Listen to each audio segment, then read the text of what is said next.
going to welcome everyone. We're going to take a look at Pesach today.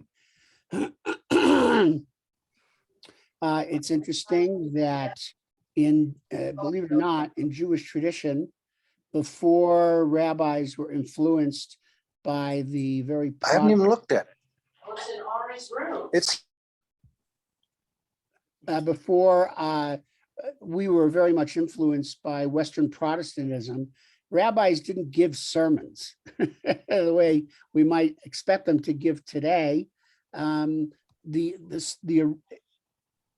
Except for twice a year, rabbis would give sermons.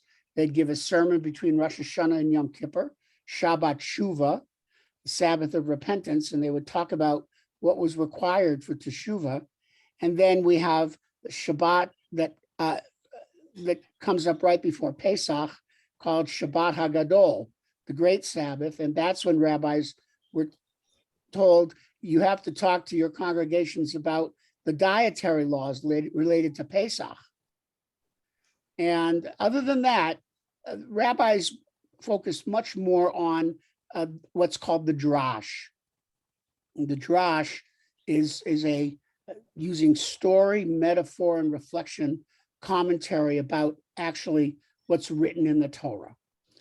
And I always feel before Pesach every year, it's good to take a pause and look at the holiday, how it's evolved, and see what some of its primary messages are and challenges that it puts forward to us.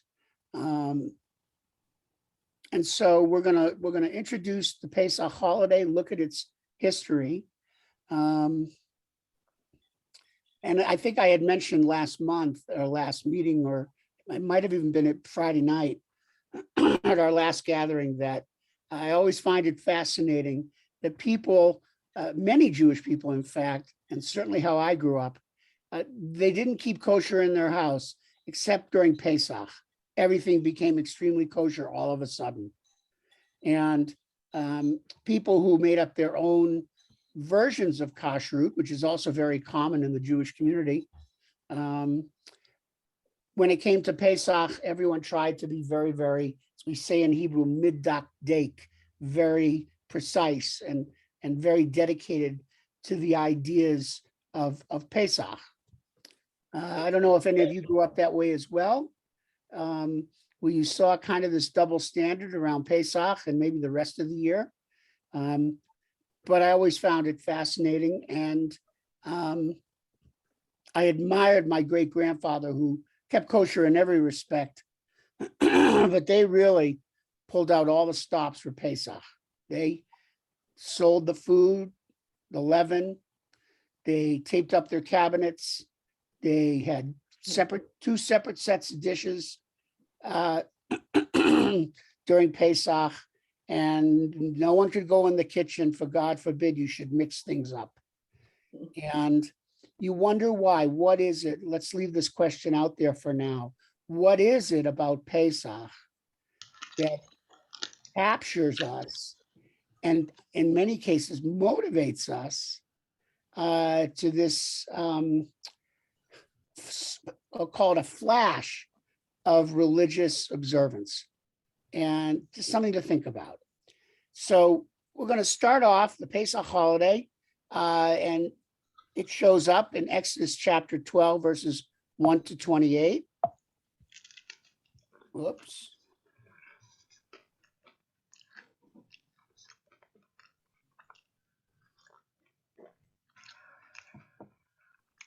So there's a narrative that goes on in the book of Exodus, this point, all about the 10 plagues. And the narrative of the last plague, because it's not, the story's not over yet, the narrative is interrupted to talk about these liturgies, these rituals that are supposed to be associated with the Exodus. And what we read is that we're told a sacrificial banquet should be held while the final plague is in progress. And that sacrificial feast was to be, then it goes on and says, repeated throughout the generations to commemorate the event. And this sacrificial meal, here first mentioned in Exodus, it does form the prototype, the basis of what later becomes the Seder. Now, the Hebrew name, Pesach, understand, originally referred to a spring festival only. An original ancient festival called Pesach, and only later attached to Pesach became the 7-day festival of unleavened bread that followed. In fact, Pesach would be on the 14th day of Nisan, and then the Feast of Unleavened Bread would commence on the 15th for 7 days. And that was the most primitive, ancient initializing experience of what we now know as a Seder.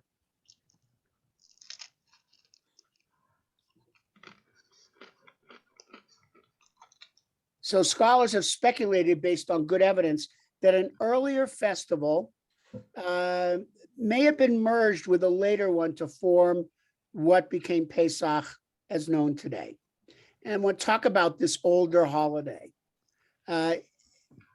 There's a lot of evidence to this, that it was an older, very ancient, maybe even as far back as the time of, the period of the archetypical Abraham and Sarah. And it was a pastoral rite. It was, a ritual observed in the out of doors, observed in the spring. And it may be rooted in Mesopotamian, Canaanite, or Amorite, a festival they celebrated of firstlings, which was associated with the spring. And what did these very proto-Jewish civilizations think at this springtime holiday? One, they believed demons could be warded off by applying the blood of a sacrifice to their doors. They believed that the blood was magically protective. And so the original name for this holiday was Pesach, which doesn't really mean to Passover. It's best translated in association with this very ancient tradition. The Pesach was a protective offering. And we often translate this early Mesopotamian or Canaanite tradition into the experience of the Hebrews, and that for the Hebrews, it was a festival of firstlings in a sense, springtime festival, but we've since learned that it was likely a time when the families that made up the clan of our original Hebrew tribes, every spring they would have this event. They would sacrifice a lamb. They put the blood on the tent posts, and it would illustrate commitment that all the people in this ancient Hebrew clan would stick together until the next festival of firstlings for a complete agricultural cycle. And it was called Pesach. And it's worth noting that when the Israelites, or I shouldn't say the Israelites, when the Hebrews ventured down into Egypt during the famine, when Joseph, as you remember your Bible stories, was the minister of agriculture, and the family goes down to Egypt in a famine, and eventually they're reunited. And then, we read that the family lived well because of Joseph's protection in Egypt. We really do believe that when Jacob and B'nai Israel, the children of Israel, the children of Jacob, go down to Egypt, they are taking this holiday of Pesach with them. They're already celebrating this festival of firstlings in the spring. They bring it into Egypt. They continue to observe it. And beginning of Exodus, we read, a new king arose over Egypt who did not know Joseph. No more patronage, no more protection. And then, of course, we read those early rooted statements anti-Israelite, anti-Jewish statements, that we can't be trusted, and we are then enslaved. The firstborn children are firstborn sons are sentenced to death. And throughout all this time, our ancestors are already observing this festival called Pesach. So very important to understand that. Something not often taught explicitly in Jewish educational settings. I've noticed this myself. I wasn't raised to understand this very well either. And but understand the deepest roots of, as we evolve this holiday to what we have today, the deepest roots have to do with connection to springtime, rebirth of the land, firstlings that are being born in the spring, the sense of hope and beginnings associated with that.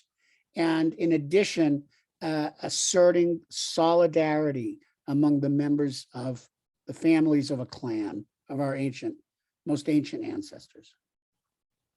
Now, the other thing that's interesting in talking about Pesach, the first of these holidays that eventually come together, is it's interesting.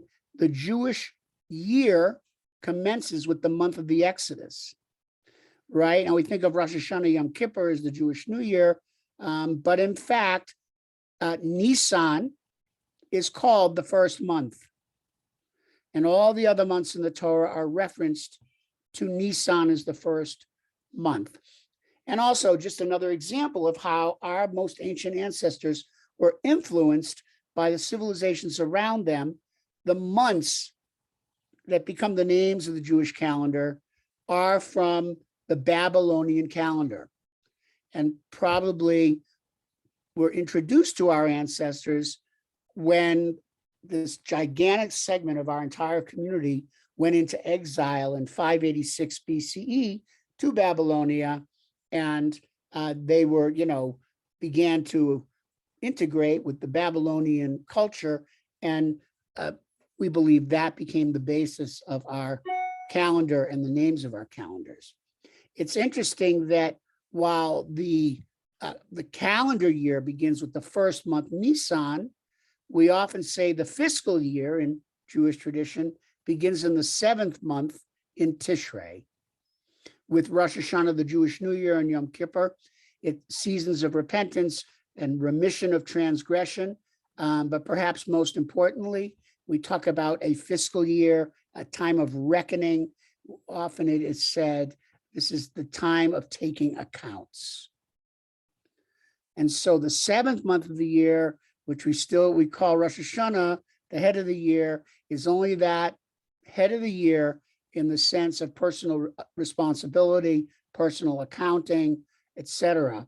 Whereas Nisan and Passover represent a cosmic sense of renewal and beginnings of the agricultural cycle, the cosmic cycle. And so Nisan and this original Pesach is filled with very universalistic themes, very much connected to the land, and to I call it the cosmic cycle. Whereas Rosh Hashanah is not about so much cosmic things, it's about human things. It's about repair, forgiveness, taking account of one's own actions, etc.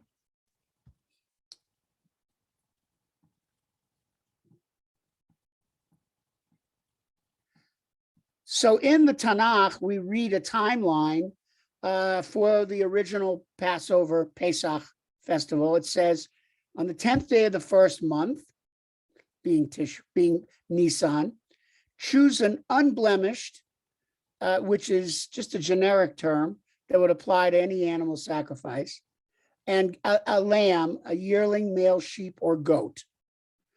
And then it says, on the 14th day of the month, assemble the congregation of Israelites, slaughter the lamb at twilight. Blood is put on the doorpost and lintels. Eat the flesh that night, roasted over fire. Eat prepared to leave at a moment's notice. And this would be done during the night of the last plague. So we see how this gets started. Then the next 7 days, the first day being Pesach, the next 7 days, beginning on the 15th of Nisan to the 21st of Nisan, then the Torah says you shall observe Chag HaMatzot, the Feast of Unleavened Bread, which is distinct. Because you not just now eat this Pesach, which your families have been doing for like time immemorial, but now you're going to have it with unleavened bread, matzah, and bitter herbs, maror. And we don't have a Seder quite going yet, but we have the roots of where Pesach and Chag HaMatzot start to sort of get merged together, right there in the original experience during the last plague. They said the first and the last days of this feast would be sacred occasions. No work would be done other than food preparation. And that is, by the way, some communities, and some of us may have been raised, not only have a Seder for Passover on the first and the second night, but a lot of families would have a Pesach Seder on the last night as well, because the last day was a holy day.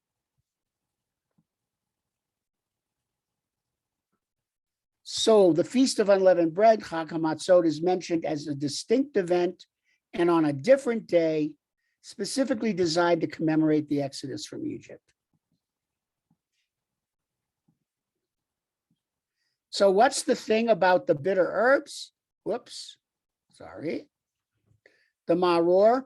It's interesting, bitter herbs were popular among pastoral nomads. Anybody want to venture a guess why? Survival. They were nutritious. They were nutritious, absolutely. They were easily found, wild bitter herbs. What else? Didn't make you thirsty? It helped you not be as thirsty, absolutely. Now, eventually it's interpreted as recalling the bitterness of slavery, and that evolves over time. And I don't know what you use in your house. We use the real deal, the whole horseradish, if we can get it. So.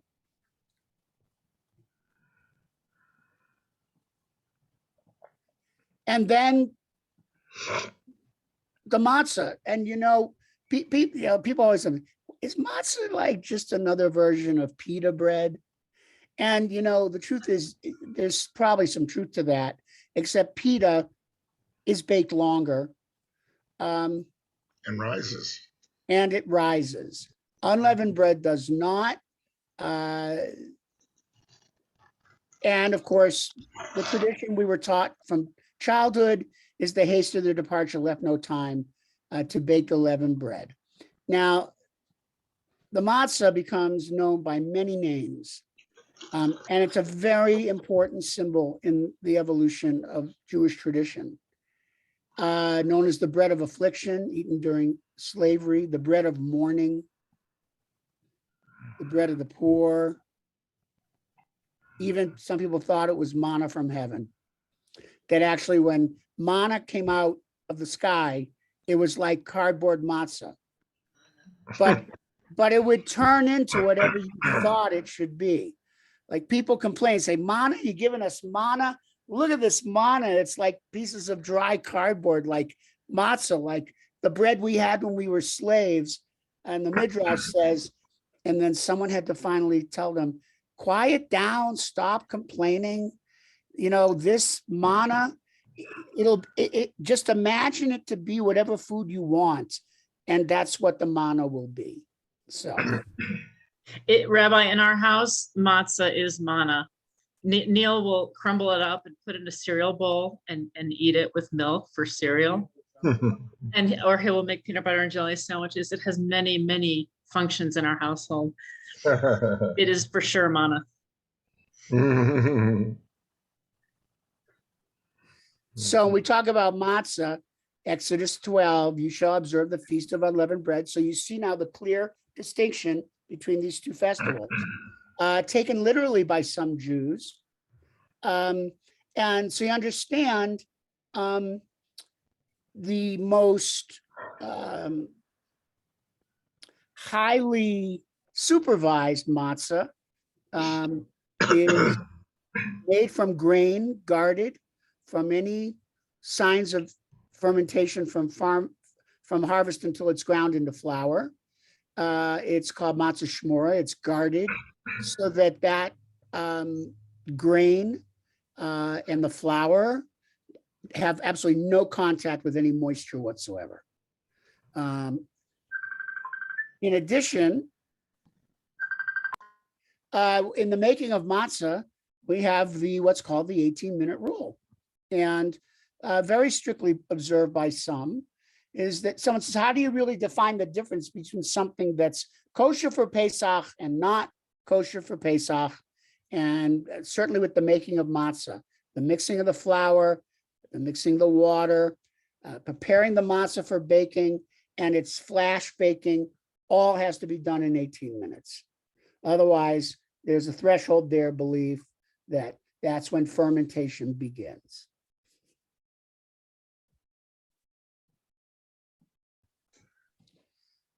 So we're going to talk about now how this has evolved into our Seder now. And the thing is, the Torah commands that the story of the Exodus be recounted specifically for children. And the pattern for telling the story to kids is the Seder, and you all know it means order. By the way, make the connection. The word Seder is the same root as the word Siddur, which is the prayer book, to illustrate the prayers are in a very specific order, just like the Seder occurs in a very specific order. And so it eventually became called the Seder, and the program for the Seder was contained in the Haggadah. Now, this is one of my favorite parts of discussing the roots of the Passover we observe. So understand that you've now seen the original Pesach holiday, Chag HaMatzot, those two being connected in the calendar, and then the original observance that was eating matzah, lamb, and bitter herbs. Those three things, and that constituted the ritual. Well, understand, when the temple was destroyed in the year 70, ritual sacrifices came to an end. And it's interesting because the Passover, three-pronged observance, eating those three things, continued as long as there could be sacrifices. But in the first century, as Christianity was beginning to emerge, especially in the latter part of the first century, there's very strong evidence that the writers of the Haggadah not only brought together elements of the Pesach holiday, and not only brought together elements of Chag HaMatzot, but they also had a theological agenda. And part of that theological agenda is expressed in the fact that in the original Haggadah, Moses is notably not named as the Redeemer. And one wonders why. And many scholars have come to the conclusion that the Haggadah, when it was being composed in that first century, and maybe even after the temple was destroyed, they were coming up with a substitute ritual because the sacrifices were no longer. And they created the Passover Haggadah to teach this to their children, to teach the story, but also to make the point, God is the Redeemer, not the man Moses, which was a polemic saying, God is the Redeemer, not the man Jesus. And so it's also interesting that there are times in our history, even now, where the evolution of Jewish tradition and Jewish ritual is in reaction to the outer society. It's in direct sometimes response to the outer society. And the Haggadah is an interesting example of polemic built into a Jewish ritual. So there were no sacrificial lambs after the destruction in the year 70. But what we do now is we put a shank bone on the Seder plate as a remembrance of that time. So what else do we have in the Seder? We have, as a reminder of the element of Pesach, we have parsley or green herbs. And we dip the parsley in salt water, which you know, the tears of slavery. We have the charoset, the mixture of all kinds of things in different places for the mortar. And we have the roasted egg to represent the original sacrifice of the original holiday Pesach. And then we have 4 cups of wine. And I will tell you, in most non-traditional households, the 3rd and 4th wine often get forgot because the thing ends at dinner time. People forget there's a whole part of the Seder after dinner that is as important as the first part. The first part is a lot more fun, let's say, maybe more demonstrative, but the second half of the Seder is really where a lot of the profound messages of Passover are expressed. And so we have these 4 promises of redemption. I will free you, I will deliver you, I will redeem you, I will take you to be my people. These 4 promises, 4 cups, and then the cup left for Elijah, who will herald a messianic time.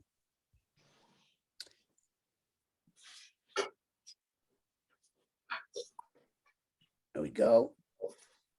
We're going to skip this. You all know it. It's the order of the Seder. Whoops.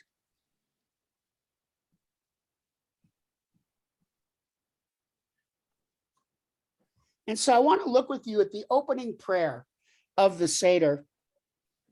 And we're all familiar with this. We've heard it throughout our lives. But in essence, this marks the heart of Chag HaMatzot right here. Someone like to read this? You could read this at the Seder and do nothing else, and you will have made the point.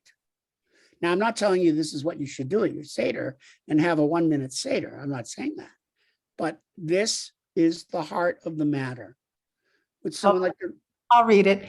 Opening prayer. This is the bread of affliction, the poor bread, which our ancestors ate in the land of Egypt. Let all who are hungry come and eat. Let all who are in want share in this Passover. Now we celebrate here, next year in the land of Israel. Now we are still slaves. Next year, may we all be free. Thank you for that. So you see that they hold up the matzah and are connecting us through time to this event of the past. But they're not just doing this whole gathering of Pesach. It's not just about remembering the past. It's about a reminder that the past is present. The past is still present. Why? Because although our ancestors ate this bread in the land of Egypt, people are obviously still eating the bread of affliction now. Let all who are hungry come and eat. That the consequences of poverty, of slavery, of oppression didn't just exist back then, but they continue to exist now. Let all who are in want share in this Passover. And then it says, now we celebrate here, next year in the land of Israel. Why do you think they say that? Especially for us diaspora Jews.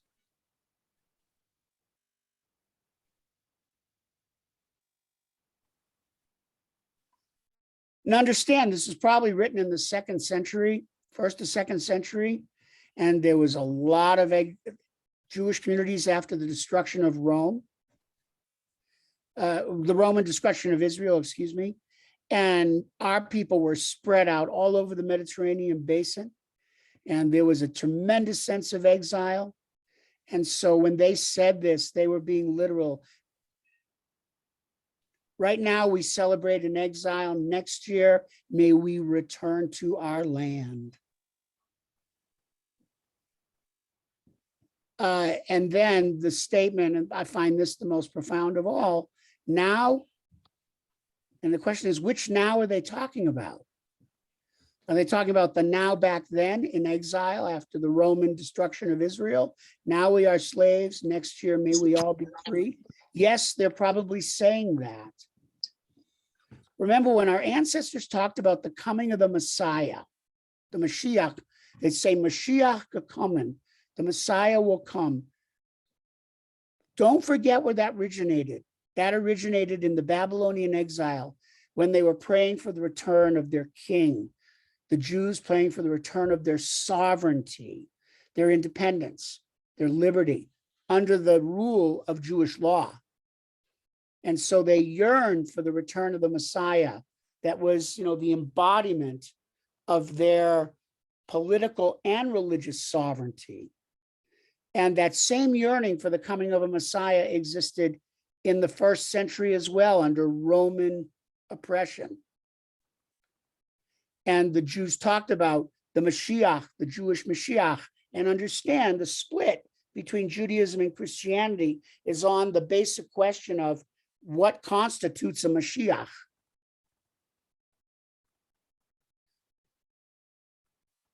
So now we are slaves. That is like, to me, it's an eternal now. It didn't just refer to that contemporary time in the first century. I think one of the beautiful things the rabbis do in a lot of rabbinic literature is they assert ideas that may be rooted in a moment in history that are talked about to illustrate things that are important across all time. So here when it says, now we are still slaves, we contemporize that, we should contemporize that and realize it's being literal. Now we are slaves, us, right here, sitting at the Passover table in a couple weeks. We are still slaves. We may all be free. And then they make, again, one of the most familiar statements in the Haggadah, but it's so profound. Again, saying we're not looking at this just for the sake of remembrance. We have this line in Jewish tradition that, memory is the key to redemption. And so you use memory of the past to redeem the future and the present. So, and here they tell us, each Jew should look upon him or herself as if he or she had actually participated in the Exodus from Egypt. And let's pause there just for a few minutes and actually talk about this. How do you feel when you read this every year? What comes to mind for you, even right now? Because it seems pretty profound, but also far-fetched. So how are we to understand what the rabbis were trying to guide us to understand? Don't be shy. Rabbi, I think it's kind of an exhortation to just immerse ourselves in the experience of the moment. Good. And try to reclaim some sense of what it was like. That's a wonderful answer, Kim. Yes, there's something about it engendering a true sense of empathy for our ancestors' experience, and then to be immersed. Rabbi, I'd like to add that for me, it brings a sense of kinetic memory of belonging in body and being part, like incorporated in that corpus, the body sense of being incorporated into a people, a tradition. That's what it reminds me of. That brings to me. It's sort of like bringing yourself from whatever it is that you are living as a body in the present to belonging to the continuity of bodies in the present that believe. I would just, forgive me, I want to respond to something in your language when you Mhm. refer to the body of the people. That evokes Christological Oh. things for me. In Judaism, it's interesting, we have a term to describe the collective of Israel, and the term is used klal Yisrael, which means kind of the collective. Okay. But that's just me. I'm probably too hypersensitive, but I've just heard so much about the body of Christ my entire life. Yeah. I wasn't So- thinking of that. I was thinking of Right. like, because I have memory of different kinds, and one of them is kinetic memory. So Yes. this for me evokes kinetic memory. That Yes. was I was trying to say. I understand that very much. And But I understand how you felt because I went to Corpus and then there's Corpus. I can deal with corpus. It's just, the body of the people. I've just heard so many discussions about, the body of Christ, and, we're all part of the body of Christ. And that's part of why we eat Christ, blood and body. We eat the body of the Savior. So that's all. Don't take it the wrong way. It was just like, I had not heard that described in relationship to a Jewish experience. Corpus is a good word. It's okay. It's really okay. It's really okay. Anyone else want to comment on this? Should each see ourselves. And I feel, we read this every year, and I think it's easy to gloss over it. For me, it's kind of a preparation for the great happening at Sinai. It's a rejuvenation or renewal, and it's bringing us to that very important point in time, and the giving of the Torah. For sure. Based on what you just said, Kathy, that if we see ourselves, and then we are also need to be committed to the Torah, if we ourselves were part of this. Yes. Now look what the Haggadah actually says. Go ahead, Rick. I'll wait. Go ahead. I think you're on mute. I was just going to ask you to comment on why we don't traditionally eat lamb at the Seder. Because since the temple was destroyed in the year 70, we don't eat lamb because the lamb represents the sacrificial system. And since the sacrificial system is no longer operating, we just have a shank bone on the plate instead. Okay. All right. Thank you. Sorry. Now, that's not to say, Rick, there's a whole cadre of our brethren in the world who are praying and preparing every day for the rebuilding of the third temple and the reinstitution of sacrifices.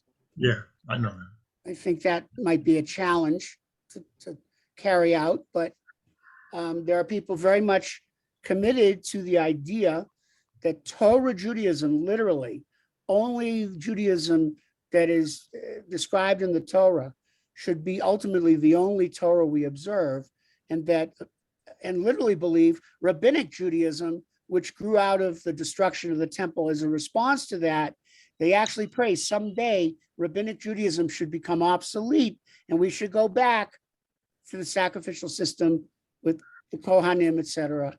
Yes. Yeah. And that's because, by the way, there's an idea in Jewish tradition, the rabbis called it Hildadarut hadorot, which means the degeneration of the generations.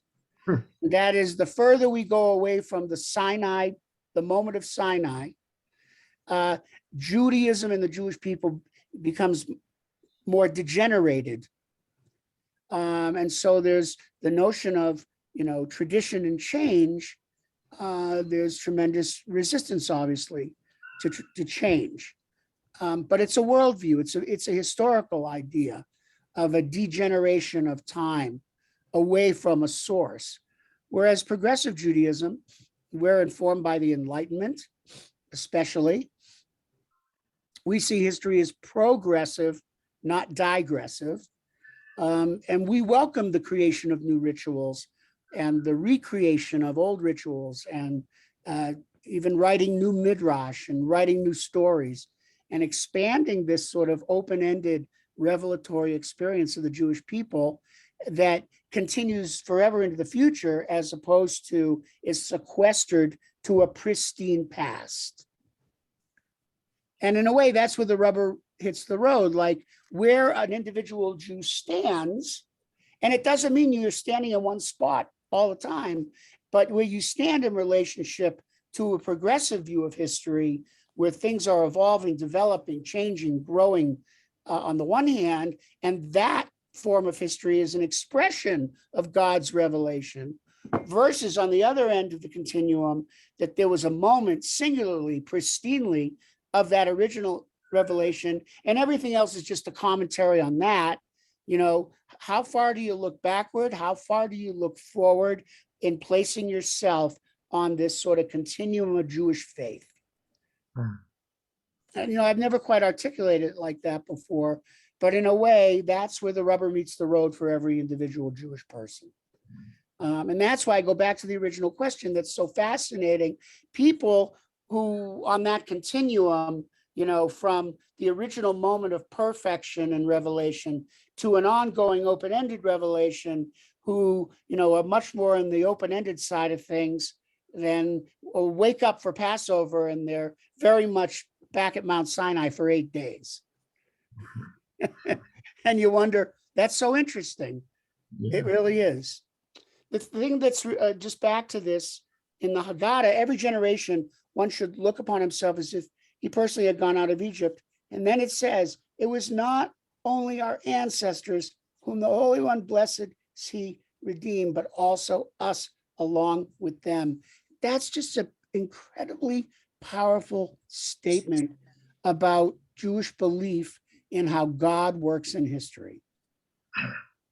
And we really do believe this, that God works in history. I don't know the mystery of that, but I'll tell you here, there's a perfect example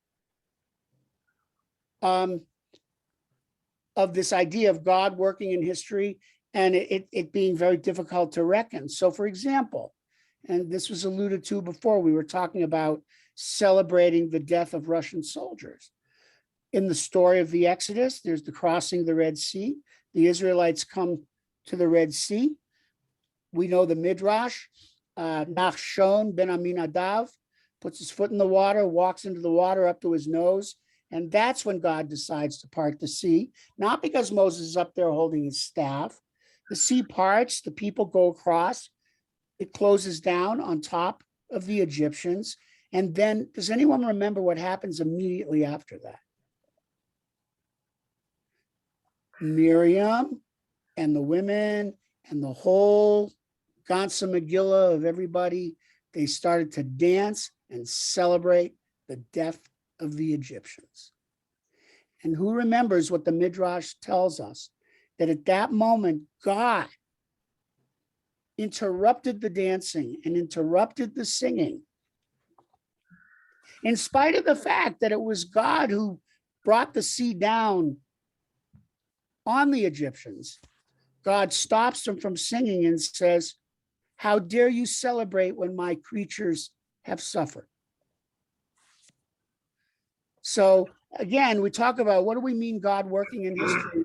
God performs this great miracle at the the Red Sea, and yet that is the counterpoint to that is we shouldn't celebrate this act of God in history.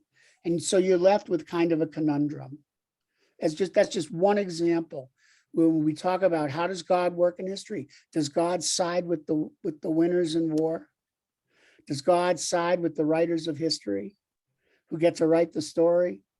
I happen to think that's a very primitive notion of God, but yet we have this line. It was not only our ancestors that God redeemed, but also us along with them. What do you think that's trying to teach us?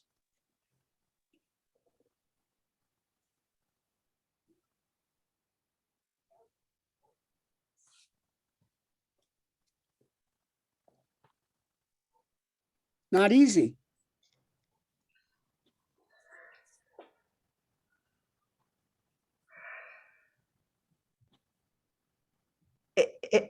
It sounds weird, but it's almost as if that God cares about us. Like, the thing, if you redeem one, to save a life is to save a world. You save one person and then you've saved the future generations of that person. But there's a message that God cares about us. Yes. Now, Israel Jacobson said it this way: those who celebrate the Passover are transported into the past. The past is brought into the present, and both point toward the future.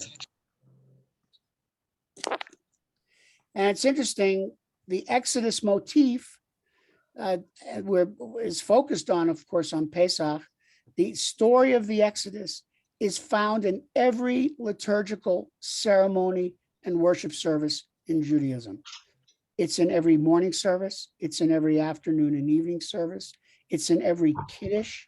It's in every Kaddish. It's in the wedding ceremony. It shows up in virtually almost every ritual. Why are we supposed to remember this Exodus from Egypt so profoundly? That's our main story. God acts in history. This is what at least we're led to believe. God is the only Redeemer, and that humans must participate in redemption. That grace, and that is a Christian term, which we would call rachamim in Hebrew, it's offered to us as humans. Chen? What? Chen? Chen. Yeah, chen, grace, kindness, generosity of spirit that's put to us from God, from Hashem. It's available to us, but we have to work for it. We have to play a role in that.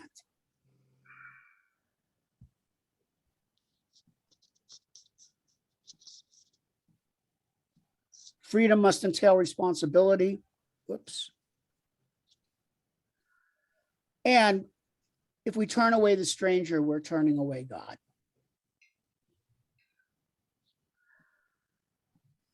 Now, what I want to suggest to you, and some of you may have heard this before, but what does it mean for us to be redeemed in our time? So we remember those events as if we were there, but also we remember those events because we need redemption now as well. And why is it we need redemption? And the rabbis offer this interpretation. So the Israelites make an exodus from Egypt. It's called Yitziat Mitzrayim, the exodus from Egypt. And the Hebrew word for Egypt is Mitzrayim. Now, every Hebrew word has a root, and the root of the word Mitzrayim is pronounced Sar, and it's made up of, the Sadi and the Resh in the word Mitzrayim. If we ask, what is the meaning of the word Sar, or the root of the word Mitzrayim, it's interesting. We know from even pre-Israelite writing, that tsar means narrow. And so an exodus from Egypt is an exodus from narrowness. And the idea that, and it's interesting that that maybe part of the message is not simply about political liberation, maintaining democracy, rule under the law, etc.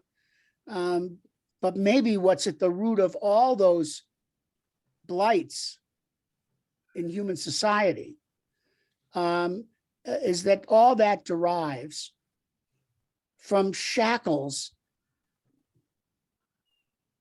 that are of our own forging, the things that get in the way of us being peaceful, the things that get in the way of us being generous, the things that get in the way of us, being compassionate, the things that prevent people from making peace with each other or even nations.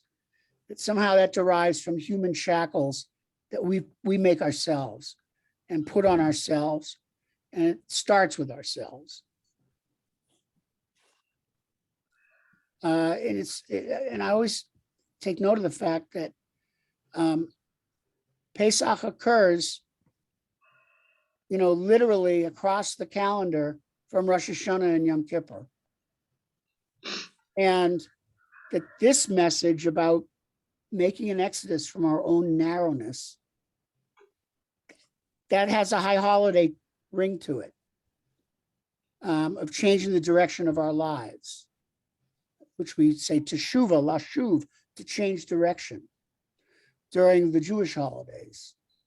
And interestingly, that the Passover story becomes an opportunity for us, to realize that slavery begins, and the most important slavery to address is these enslavements we bring upon ourselves, in a manner of speaking. So any thoughts about this?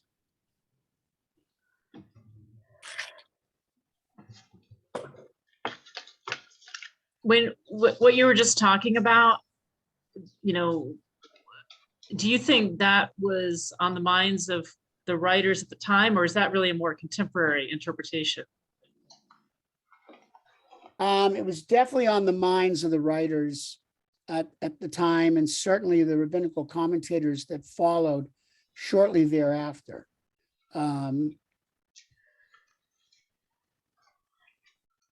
I think there was a quite an advanced sense of awareness among the rabbinic writers of the goal of being a Torah Jew is to be able to evolve into a more highly spiritual person through the commandments, through the mitzvot. And I think the idea of crafting a soul, crafting a life of integrity and aspiring to certain character traits, we find that all over the Mishnah. We have a whole book of the Mishnah dedicated just to that topic, the ethics of the fathers, Pirkei Avot. You have to put batteries or something? I charged it. So I think that the rabbis were keenly aware there was like the potential of a person's character, the reality of a person's character, and how a person's character could grow and evolve. And that was quite progressive psychological thinking for that time, really. Mhm. Thank you. Now, the last thing I want to tell you about is my favorite story from the Midrash. And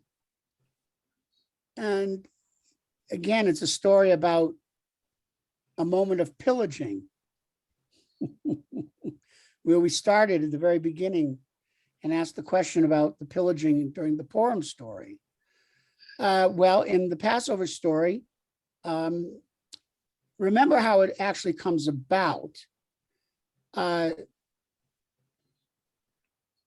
Pharaoh is refusing to let the Israelites go after a whole series of plagues. And then finally, in the end, very interestingly, not only says, get out, but in what is taken as an acknowledgement of Yahweh's ultimate power says, the Pharaoh says, get out and go worship him. Because if you go out and you'll worship him, you know, he'll leave us alone. Go out there and go out and worship them, which keys in to what God wanted Moses to say when Moses first confronts the Pharaoh. And Moses says, let my people go so they may worship God. That it wasn't just Exodus, freedom from slavery for its own sake. It was freedom from slavery with a purpose. And that purpose was to leave and worship. And the Pharaoh then says, leave and worship. And that's like a great victory from the writer's perspective for God. And so, and then the Pharaoh says, and basically take what you need. And the Israelites are said to have gone out and they were collecting, they don't use the word pillaging, but they were collecting the spoils of Egypt and what they felt they were entitled to in their preparation to leave. The best story that I have about Pesach is, what were Moses and Aaron doing in the middle of the night while the Israelites were out gathering up gold? And they went to retrieve Joseph's bones. Now, it had been a mystery of where Joseph was buried. Torah suggests he was buried in accordance with the traditions of Egypt, but so many generations had passed, no one could recall necessarily where he was buried. So Moses and Aaron go out on a search while the Israelites are pillaging, and they can't find what they'd heard. It was a rumor that Moses' bones might be at the bottom of the Nile River. And they eventually encounter a witch, and the witch confirms and says, yes, Joseph's bones are at the bottom of the Nile. And she conjures up whatever she conjures up, and Joseph's coffin rises up to the surface of the Nile River. And Moses and Aaron, take that coffin and they carry it out of Egypt. And while the rest of the people were carrying gold, they were carrying Joseph's bones, so he could be buried as he asked them to promise in the land of Israel. And again, I love that story, particularly so, because again, you have this juxtaposition of the victor and the victim, and how those roles can be so easily interchangeable, and how easily it would be to become preoccupied with leaving slavery, and how understanding we can be of the mindset of an average Israelite slave getting out and gathering up and getting the gold and seeing that as, the repay, the restitution they were due. But then you have Moses and Aaron, who are, starkly reminding us that what is it we should value most? Memory. We should value memory most. We have to work at not forgetting our stories and our traditions and the commitments we make to the people of the past. And let me just say, and that's why Temple Aaron is so inspiring, especially right now, because, Temple Aaron was about to literally disappear. And, some very courageous people many of whom are here this morning for Torah study, they said, we can't forget about Joseph's bones. We have to go back and keep Temple Aaron alive. We have to keep the promises to the founders of Temple Aaron alive. We have to carry the story forward. Now this is, I haven't thought this before now, but in a way, the story of Temple Aaron is we have to see ourselves as if we were personally there at the founding of Temple Aaron. And that's part of what's required to keep it alive.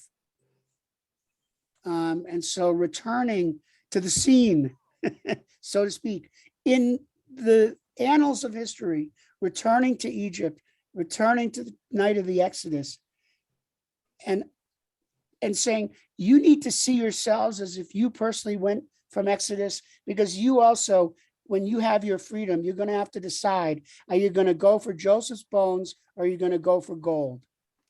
What are you going to do?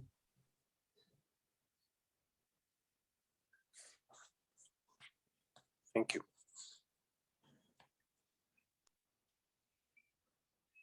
So any other comments before we conclude, or questions anyone might have? Yes, that was amazing. Thank you. I've never heard that midrash. That was absolutely amazing. I have a question in the Haggadah about God's himself striking down the firstborn of Egypt, the children, the animals, and so on. How do you, as a rabbi, reform rabbi, understand that? What do you make of that? Do you see that as legend? Do you see it as reality? What do you think happened? The issue of the firstborn in Jewish history is such a dominant topic. The role of the firstborn, which of course in ancient Middle Eastern tradition was through primogeniture, the power, the privilege of the firstborn son. And then Judaism stood up to it and said, no, we know that we have Isaac and Ishmael, but Ishmael doesn't get it. We know Jacob and Esau. Esau was born first. He doesn't get the birthright. So they eschewed this idea of primogeniture. But on the one hand, but on the other hand, the firstborn of the flock, the firstborn of the spring, the idea of its symbolism for future fertility, future, productivity, future prosperity. That idea of the firstborn was also very positive. And the idea that you go to Egypt and there's a declaration to kill the firstborn of the Israelites. That's like, a planned extermination, right? And what we end up seeing in the Exodus story is that the writers, or if it's God speaking, can't tolerate that depth of injustice. That if the world is going to make sense and someone's going to commit an act of planned genocide against God's own people, God is going to see to it that is measure for measure, based on a very primitive idea of justice of that more primitive time period. And I will say this too, that primitive idea of justice, we often, we cliche it as eye for an eye, tooth for a tooth, which is only this much of that paragraph in the Torah. And if you read it very carefully, it was never intended in a complete literalism. And let's not forget, the Israelites invented protective custody, so a manslayer couldn't be immediately killed through retribution till it was determined if it was first-degree murder or not. The Israelites introduced that concept of due process. And, the idea of, the law of the jungle, eye for an eye, tooth for a tooth, life for a life, you realize it was never intended to be perfectly literal. But yet the writers of the Exodus story, I think they really wanted to make a case. And I think as God is depicted in the early part of Exodus by a group of writers who were very interested in promoting the persona of God as a God of great military might and great ephemeral power and transcendent above the world and, sort of running history.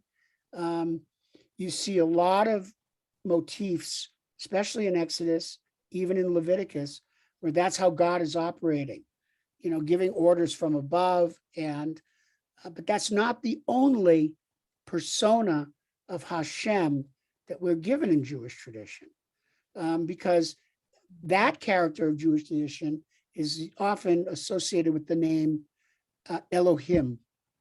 But the other most common reference to God in the Hebrew Bible, which we don't say it out loud, technically we don't know how to say it, it's Yahweh. When we see it, we say Adonai or Hashem. We look at the character of Adonai or Yahweh, and that's the God that has conversations with Abraham. That's a much more imminent type of God presence, where God is very much not only in the machinations of human experience, but much more associated with the human heart and associated with personal growth, aspiration, theological belief. And so you have these two depictions of God among many others. The reason I say this is that, we look at the book of Exodus and we see, this coming around with the last plague. And it is so definitely designed to be like measure for measure. You killed the firstborn of Israel. God kills the firstborn of Egypt. And what I see in that are writers who have an agenda, and they're trying to promote Elohim as this all-powerful being. And in doing so, they're promoting a very primitive concept of justice. And so I've always been uncomfortable with it through my entire life. But of course, we never talked about it. I talked about it. And that's kind of why I would get kicked out of Hebrew school all the time, because I wanted to talk about those things. It's, there are a lot of things in the Torah that to me, in my ethical framework, are abhorrent. Yeah. And they don't fit into the definition of God as I aspire God to be. Think about that sentence. I aspire God to be. But I do aspire God to be a certain way. And I made clear distinctions in my mind that if, God turns out to be a crazy, fundamentalist, extremist character, I'm going to and some of you who know me as a friend have heard me say this. If the day of reckoning comes and I stand before God, I shouldn't say it. My mother would be upset at me for saying this. But if I end up in front of a God that turns out to be like a punk, I can tell you what I'm going to say. I'd rather laugh with the sinners than cry with the saints, because I don't want anything to do with that. Yeah. Okay. And I think part of the beauty of Judaism is, and even in traditionalism, we're free and safe to have this conversation. We're free to speculate about who and what God is and who and what God is not, recognizing, let's just say it for what it is, we'll never be able to know. But why shouldn't I aspire to a certain level of godliness? That's what Judaism is actually inviting us to try to do, to aspire to a life of godliness. The mitzvot are a pathway to that. So the killing of the firstborn,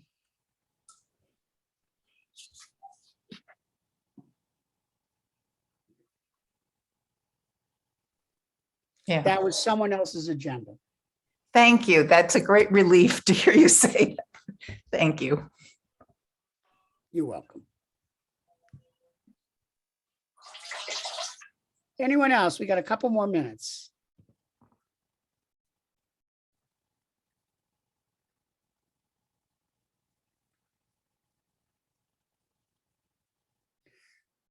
So before we go, I do have a question. I'm interested in everyone here, what your home tradition is for hiding the matzah.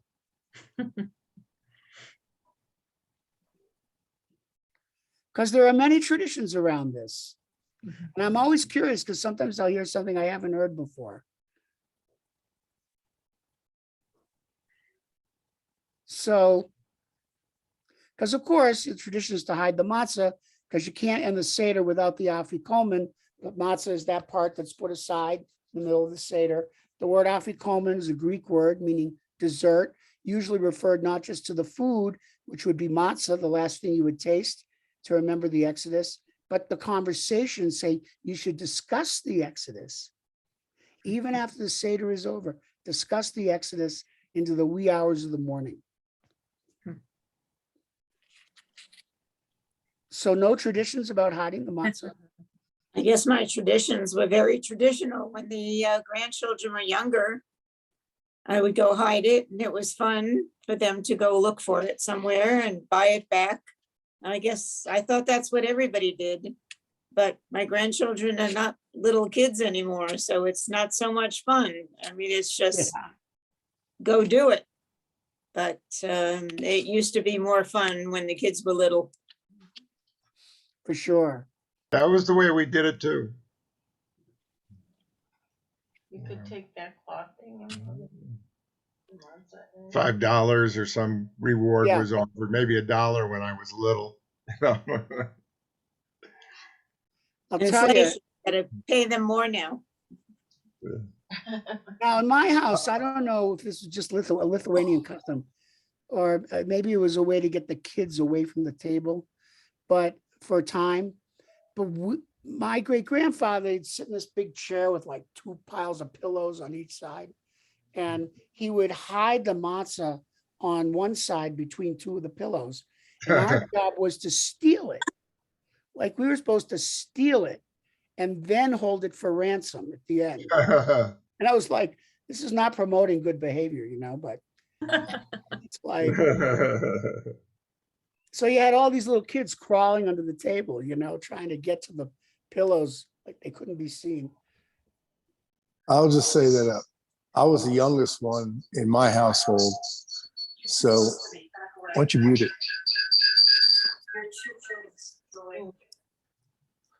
I was the youngest one in our household, and my dad would hide it. My mom would keep us company. And the one thing I remember is I always wanted to eat it, the afikomen, but that was prohibited by my mom. No one can eat the afikomen. That was for Eliyahu. So I just always remember that.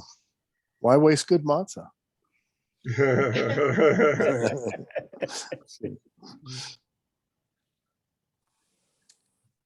Anyone else about the afikomen? It's good. Oh, what is it? Now, I want to ask a question. Does everyone have a Seder to go to? Good. Okay. Yes. Rabbi, can you hear me okay? Yes. This is Randy Rubin. I think Ron is on this also. We were at Temple Aaron, and it was a tradition to get a silver dollar if one of us found, we were, of course, the only 2 children there, and the silver dollar we wrapped in tin foil. And Leon Rubin, our father, made a big showing of getting that silver dollar and wrapping it in tin foil. It was quite a deal to get that silver dollar. This was within Temple Aaron. It was fun. That's a great story. Where did it get? What was the most difficult place it was hidden? In Temple Aaron? Yes. Probably on top of the piano, because we were shorter then, of course. And it was there. You mentioned hiding the afikomen. It can't be too hard and it can't be too easy. And Right. I think that's a quandary in some respects. You want it faster, but at the same time, they can't just leave the room and come back with it. There has to be a little bit of search, some challenge. Well, in the temple, you got a lot of places they could be hidden. I mean, that's a big place upstairs. It was in one of the two rooms where the food will be served for our Seder, or within the larger lodge room. But it was always, I doubt that it was ever in where the tables were.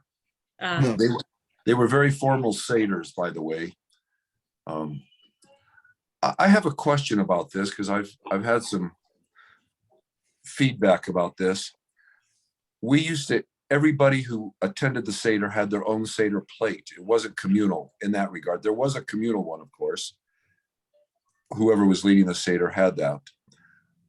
Do other people have individual Seder plates with the parsley, the shank bone, etc.?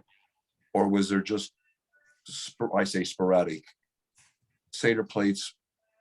Maybe if there's 6 tables, 5 plates. I'm curious about that because I've told people that we each had individual ones, Seder plates, or were there just communal ones? What I've seen is obviously there's almost always a communal plate with large amounts and versions of the different symbols. But on the smaller plate, it's convenient to have the things each individual will use for the rituals during the Seder. So you have some horseradish on that plate. You have, greens on that plate. Yes. You have charoset on that plate. There's matzah distributed all over the place. Yes. There's no special there's one shank bone for the Seder as a whole. And so just those and little things of salt water scattered around the table. But I think those things, the dipping of the greens, the eating of the greens, the charoset, the Hillel sandwich, all those little food-related rituals that we do, it's convenient to have it on a little plate in front of everybody. You know what else we did that I don't think is traditional in many places, and I don't know if this is Russian or Ashkenazic, it's definitely not Sephardic, but we had little bowls of hard-boiled eggs in salt water, and the hard-boiled eggs would be chopped up a little bit, and we each had that. And Karen's family, my wife's family, never had that. And I loved that. And so her sister, every year when we go to her sister's house and her brother's, they always make me a little bowl of hard-boiled eggs in a little bowl. I love that. I don't know if that's traditional for other people or not. I do think it's a regional tradition. It's a food-based tradition, but the eating of eggs, of course, is common on Pesach because of the association of rebirth and springtime. And also, we have a roasted egg to remember the ancient sacrifice. But, eating eggs is a very common thing for Passover. Did anybody else do that on this call? Does anybody else have? Oh, good. Kathy did. Okay. Yeah, at our community Seder, we have a Seder plate on each table, and then we have a little bowl with salt water, and we have hard-boiled eggs, and so we're able to dip parsley, and we dip our hard-boiled eggs in the salt water as well. Yeah, and we have everything right in front of us, so we can participate, and we even have sometimes we might have a designated leader at a table of say 6 or 8 who might hold up the items as the leader is calling them out.